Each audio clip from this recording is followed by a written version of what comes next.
के गर्ने हो साथीभाइ हो, जिन्दगी चल्दैछ चल्दैछ। मलाई एउटा भनाइ साह्रै मिठो लाग्छ क्या, मैले सुन्छु, हेर्छु, लाइक गर्छु, सेयर गर्छु। कुन भनाइ भन्ने नि, तिमीहरू जस्तो अधर्मी र तिमीहरू जस्तो पापीसँग सम्बन्ध जोड्नु र साइनो अगाडि बढाउनु भन्दा एक्लै मै आफै काफै छु भन्ने कुरा नि त्यो मलाई एकदम टच लाग्छ क्या। हुनु पनि हो नि, केही लु भन्नु त तपाईँ हामी चाहिँ साइनो सम्बन्ध भनेर फुरुक्क गर्छौँ, तर साइनो सम्बन्ध भनेको अर्थ के हो?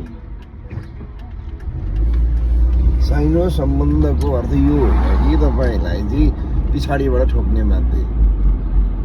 अब यो ठाउँमा, विदेशको ठाउँमा तपाईँ हामी सबै आफ्नो काममा व्यस्त हुन्छौँ।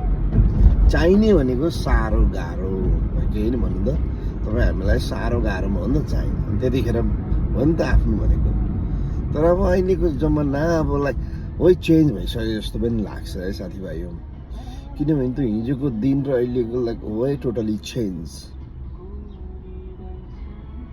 अब अहिलेको समय र परिस्थिति त्यस्तै पनि होला, मान्छेलाई त्यस्तो पनि बनाइदियो होला त्यो भन्ने, त्यो बिना पनि हुन्छ भन्ने जस्तो पनि भयो होला।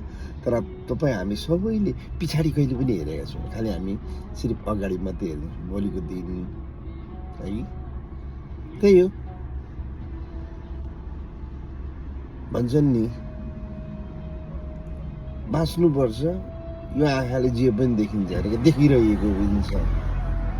र कतिवटा कुरो मजा पनि लाग्छ हेर्न, कतिवटा कुरा दुःख पनि लाग्छ होइन। अब यही हो जीवन भनेकै, यही हो, कहिले उकाली त कहिले ओह्राली। र अर्को कुरो भनेको तपाईँ हाम्रो जीवनमा यो धन सम्पत्तिको चाहिँ तपाईँ हामीलाई घमण्डी नगर्नु भन्छ नि मान्छेले पनि। तर हुन त मान्छेले कति कुरा देखिरहेको पनि घमण्डी गरेको पनि हुन्छ, इन्डाइरेक्ट हिसाबले या डाइरेक्ट हिसाबले। अब त्यो चाहिँ कस्तो मान्छेले गर्छ भने हिजो जसले देखेको थिएन, जसलाई हिजो सङ्कट थियो आज ऊ धनी भयो नि त होइन। जो हिजो सम्पन्न थियो आज के भइदियो, फेदैमै भइदियो भन्नाले जस अपोजिट भयो भने भन्नाले मतलब यो के हो त, समय भनेको चर्ख हो नि त। त्यसैले तपाईँ हामी सबै इट डजन्ट म्याटर हु होइन, सबै चाहिँ यो भुमरीमा बढिन्छै बढिन्छ, चक्र हो, त्यही हो जीवन। र मलाई चाहिँ फेरि यसले किन यस्तो कुरो बनाउनु, मलाई चाहिँ कस्तो लाग्छ भने खालि म चाहिँ फोटो पेस्ट गर्ने मान्छे हो।